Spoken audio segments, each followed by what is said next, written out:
নিজেদের ইচ্ছে শক্তিকে কাজে লাগিয়ে না অনেক ভালো ভালো কাজ করা যায়। আমি আমার জীবনে বহুবার এর প্রমাণ পেয়েছি। আমার ইচ্ছে ছিল আমাদের বাড়ির ছাদ বাগানে একটা সজনের গাছ বসাবো। গত বছর দুটো ডাল আমি আমাদের ছাদ বাগানে পুঁতে দিয়েছিলাম।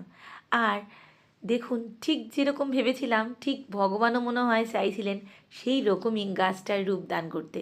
আমি জানতাম যে ফুল হয়তো অনেক আসবে, সব ফুল থেকে ফল আসবে না, এটাও সত্যি। আর দেখুন, ছোট্ট একটা গাছ কত সুন্দর সজনে হয়েছে। খাওয়া তো সব কিছুই যায়, তবে এই যে দেখার মধ্যেও কিন্তু একটা আনন্দ রয়েছে। আর যেটা ভেবেছিলাম সেটাই হয়েছে, সবথেকে বড় আনন্দের এই জিনিসটাই। তাই ভালো ভালো কথা ভাবতে হবে।